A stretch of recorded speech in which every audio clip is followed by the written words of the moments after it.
Hello बच्चों, welcome back to my another video and आप देख रहे हैं यूनियन पाठशाला। चलिए, यूनियन पाठशाला आप सभी बच्चों का वेलकम करती है। तो आज का जो हमारा टॉपिक है वो है बॉन्ड पैरामीटर्स। केमिकल बॉन्ड का ये चैप्टर क्लास 11 में केमिकल बॉन्ड है, उसी का एक छोटा सा टॉपिक है बॉन्ड पैरामीटर। आज तक आपने इतनी कंटेंट वाली वीडियो बॉन्ड पैरामीटर के ऊपर नहीं देखी होगी। अगर बॉन्ड पैरामीटर आपको नहीं आता है, इसके बारे में जानकारी एकदम नहीं है, तो आप वीडियो को देखें एंड इसमें सारा कंटेंट आपको मिल जाएगा विथ हैंड रिटन नोट। ये मैंने खुद से इसको लिखा है एंड इस पर आपको सारा चीज़ें मिल जाएगी। तो what are the important bond parameter, ठीक है। कौन कौन सा बॉन्ड पैरामीटर है अपने पास जो हम लोग को पढ़ना है। सबसे पहले है bond length, bond enthalpy, bond angle. मैं कोशिश करूँगा इसका पीडीएफ भी प्रोवाइड कर दूँ तो आपके लिए अच्छा हो जाएगा। तो अब देखते हैं सबसे पहले बॉन्ड लेंथ। बॉन्ड लेंथ क्या है? तो define bond length and what are the factor affecting bond length. तो पहले बॉन्ड लेंथ को हम लोग डिफाइन कर लेंगे और क्या फैक्टर है जो अफेक्ट करेगा बॉन्ड लेंथ को। तो चलिए देखते हैं। The distance between the centre of nuclei to bonded atom is term as bond length. मतलब क्या बोल रहा है? डिस्टेंस, यहाँ देखिए, distance between centre of the nuclei, ये सेंटर, इसका जो डिस्टेंस बिटवीन है उसी को बोलते हैं बॉन्ड लेंथ, ठीक है। इसको एक्सप्रेस करते हैं हम लोग एंगस्ट्रॉम में। एक एंगस्ट्रॉम बराबर होता है 10⁻10 - 10 मीटर और पिकोमीटर में 10⁻12 मीटर। इसको मेज़र करते हैं हमने स्पेक्ट्रोस्कोपी से, इलेक्ट्रॉन डिफ्रैक्शन टेक्निक और एक्सरे डिफ्रैक्शन टेक्निक। ये सारे टेक्निक्स है जिससे हम लोग मेज़र करते हैं किसको? बॉन्ड लेंथ को, ठीक है। क्या क्या फैक्टर अफेक्ट है जो बॉन्ड लेंथ को अफेक्ट करता है? सबसे पहला जो फैक्टर अपने पास size of the bonded atom. जो साइज़ है बॉन्डेड एटम का, उसका साइज़ क्या है? तो bond length is proportional to size of the bonded atom. मतलब अगर बॉन्ड लेंथ को हम बढ़ाएंगे तो साइज़ ऑफ द जो बॉन्डेड एटम है वो बढ़ेगा, मतलब डायरेक्टली प्रोपोर्शनल है, ठीक है। Example, order of the size, iodine, bromine, chlorine, fluorine. मतलब सबसे बड़ा कौन है? ये, फिर ब्रोमीन, फिर क्लोरीन, फिर फ्लोरीन। किस में? बॉन्ड लेंथ में, है ना।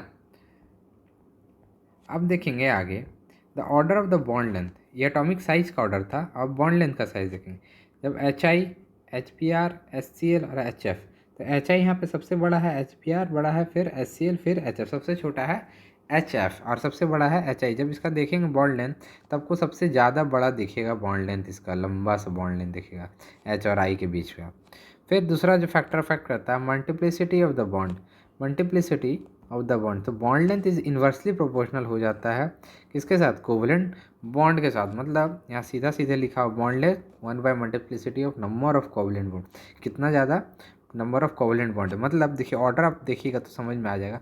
यहाँ ट्रिपल बॉन्ड है तो सबसे छोटा, फिर डबल बॉन्ड, फिर सिंगल बॉन्ड। मतलब यहाँ पे जो बॉन्ड लेंथ है वो इन्वर्सली प्रोपोर्शनल है multiplicity of the covalent bond. अब एस करेक्टर की बात करेंगे। एस करेक्टर आगे फर्दर हम लोग जब चैप्टर को पढ़ेंगे, अगर फर्दर अब आगे केमिकल बॉन्ड में जाओगे तो एस करेक्टर के बारे में अच्छा सा एक्सप्लेनेशन है।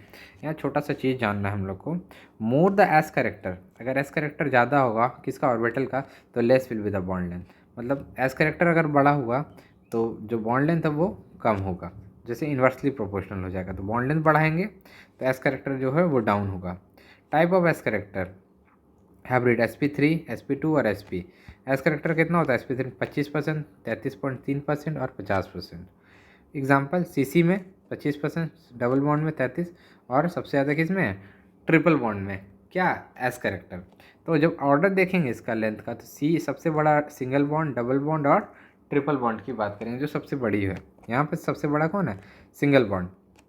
Order of the bond length, ठीक है। Multiplicity of the S character of the bond में। अब बात करेंगे बॉन्ड इंथैल्पी क्या है। तो बॉन्ड इंथैल्पी को भी बोलते हैं बॉन्ड डिसोसिएशन इंथैल्पी। दोनों सेम नाम है, और कर लो इसको, दोनों सेम नाम है। यहाँ पर डिफाइन करेंगे इंथैल्पी को and what are the factor affecting. अब क्या फैक्टर अफेक्ट करेगा? तो सबसे पहले ये मेजर किया जाता है किसके लिए? बॉन्ड स्ट्रेंथ नापने के लिए। Greater the bond enthalpy stronger the bond. मतलब ज़्यादा बॉन्ड इंथैल्पी होगा तो वो जो बॉन्ड बनेगा, आपस में जो बॉन्डिंग होगा वो ज़्यादा स्ट्रॉन्ग होगा, ठीक है। अब इसका यूनिट क्या है बॉन्ड इंथैल्पी का? kg पर मोल। kg पर मोल। तो इसका डेफिनेशन क्या हो जाएगा, the amount of energy required to break 1 mole of bond of particular type of between two atom and under standard condition is in a gaseous। मतलब बॉन्ड ब्रेकिंग और जो बॉन्ड मेकिंग है तो कैसे होता है, इसी पे बेस्ड है the amount of energy required to break 1 mole of the bond. मतलब 1 मोल ऑफ बॉन्ड को ब्रेक करने के लिए और जो 2 एटम है उसका स्टैंडर्ड कंडीशन, कब स्टैंडर्ड कंडीशन लेना, जब कब गैसेज स्टेट पे। तो क्या क्या फैक्टर अफेक्ट करेगा बॉन्ड इंथैल्पी को, क्या फैक्टर अफेक्ट करेगा बॉन्ड, सबसे पहले बॉन्ड लेंथ अफेक्ट करता है। तो more the bond length weaker will be the bond. मतलब ज़्यादा बॉन्ड लेंथ होगा तो बॉन्ड जो होगा वीक होगा, so less will be the bond enthalpy, तो कम हो जाएगा। यहाँ पे आपको डायग्राम से समझ में आ जाएगा। बॉन्ड इंथैल्पी बढ़ेंगे तो बॉन्ड लेंथ घटेगा, बॉन्ड लेंथ बढ़ेगा तो size of the bonded atom बढ़ेगा, और जब बॉन्ड इंथैल्पी बढ़ेगा तो size of the bonded atom घटेगा। एग्जाम्पल ऑर्डर देख लो, HI बड़ा, HBr, HCl और HF। ये आपसे डायरेक्ट क्वेश्चन आपसे पूछ सकता है। फिर bond order of the enthalpy, तो यहाँ पे HI जो है सबसे छोटा, यहाँ बड़ा था बॉन्ड लेंथ में, मगर यहाँ पे सबसे छोटा हो जाएगा और सबसे बड़ा फ्लोरीन वाला हो जाएगा। ठीक है, तो बॉन्ड लेंथ जब बढ़ाएंगे तो मल्टीप्लिसिटी ऑफ द बॉन्ड, मतलब कोवलेंट बॉन्ड वो घटेगा, और बॉन्ड इंथैल्पी जब बढ़ाएंगे, बॉन्ड इंथैल्पी जब बढ़ाएंगे तो मल्टीप्लिसिटी ऑफ द जो बॉन्ड है वो भी बढ़ेगा। एग्जाम्पल बॉन्ड लेंथ देख लो, सबसे बड़ा किस में है, कार्बन सिंगल बॉन्ड में है। फिर जब बात करेंगे order of the bond enthalpy, तो यहाँ पर ट्रिपल बॉन्ड में सबसे ज़्यादा हो जाएगा और सिंगल बॉन्ड में सबसे कम हो जाएगा। ठीक है, तो बॉन्ड लेंथ जब बढ़ाएंगे तो एस कैरेक्टर घटेगा, बॉन्ड इंथैल्पी बढ़ाएंगे तो एस कैरेक्टर बढ़ेगा।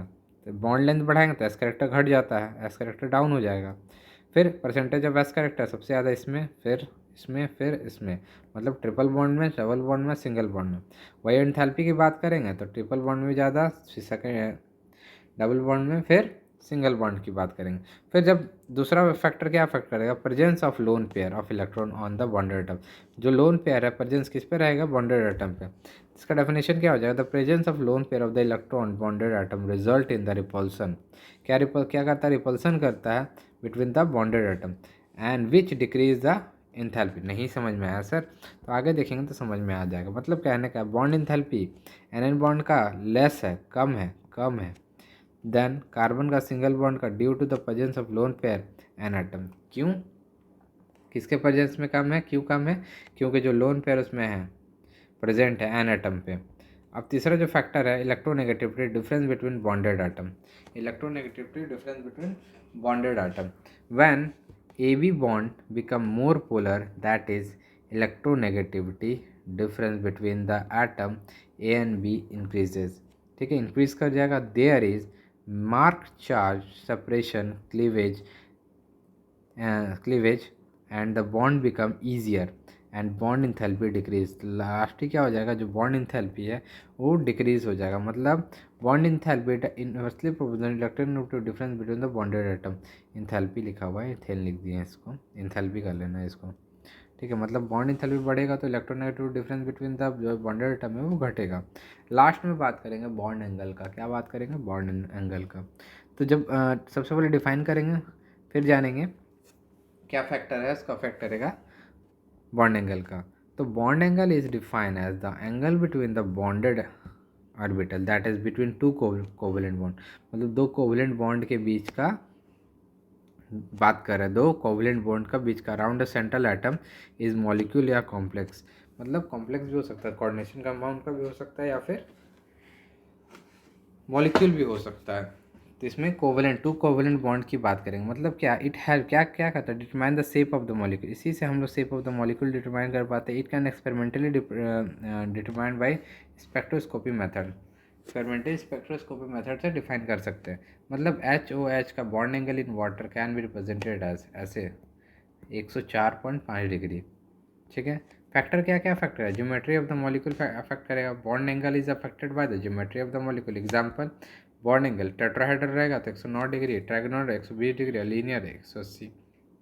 एग्जाम्पल CH4BF3 या BeCl। सारा मैंने कंटेंट डाल दिया, आप एक बार फिर पढ़ोगे तो आपको क्लियर हो जाएगा।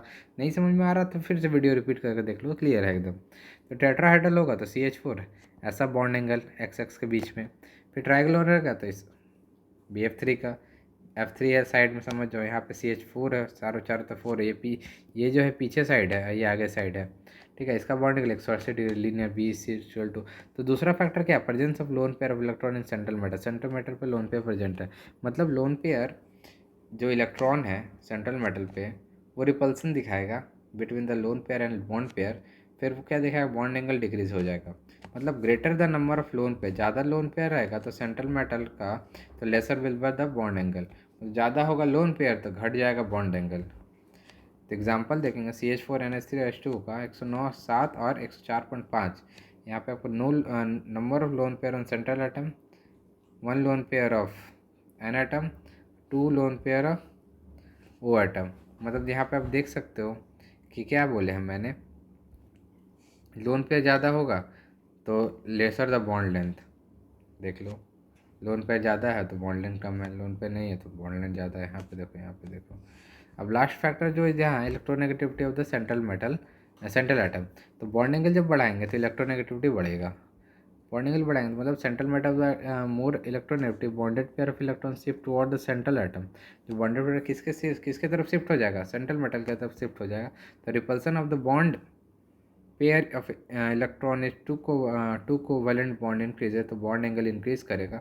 नहीं समझ में आया सर क्या बोले। तो NH3 PH3 देखो, बॉन्ड एंगल इसका और इसका ज़्यादा किसका, इसका 160 डिग्री का, ठीक है। आखिरी जो फैक्टर है इलेक्ट्रोनेगेटिविटी ऑफ पेरिफेरल एटम, मतलब electronegativity of the central atom is same, the electronegativity of peripheral atom affect the bond angle. क्या मतलब बॉन्ड एंगल अगर बढ़ाएंगे तो इलेक्ट्रोनेगेटिविटी ऑफ पेरिफेरल एटम घटेगा। If the peripheral atom is bonded pair of more electronegativity, ठीक है, तो electron shift, sorry, if the peripheral atom are more electronegative bonded pair of electron shift always central atom। फिर repulsion होगा किसके बीच में, bonded pair के बीच में, electron of 2 covalent bond decrease करेगा और बॉन्ड एंगल डिक्रीज करेगा। कहने का मतलब क्या है, एग्जांपल देखो, NH3 और 107 डिग्री और NF3 102 डिग्री। मतलब जो यहाँ पे है कोवेलेंट बॉन्डेड यहाँ डिक्रीज कर रहा है, क्या कर रहा है देखो, यहाँ डिक्रीज कर रहा है। तो आज के लिए इतना ही। मैंने थोड़ा स्पीड में इसको किया है क्योंकि थोड़ा लंबा था। आप एक बार इसको पढ़ना, आपको क्लियर हो जाएगा सारा चीज़ें। बहुत अच्छे सिस्टमैटिक ढंग से मैंने लिख के रखा और हैंड रिटन नोट्स है, तो बढ़िया से समझ में आ गया। पढ़ लेना खुद से, क्लियर, बहुत रॉकेट साइंस नहीं है इसमें। चलो मिलता है अगले वीडियो में। चैनल पे नए हो तो लाइक से सब्सक्राइब लगा देना और बाय। और किसी चैप्टर का नोट चाहिए होगा तो प्लीज़ कमेंट करें।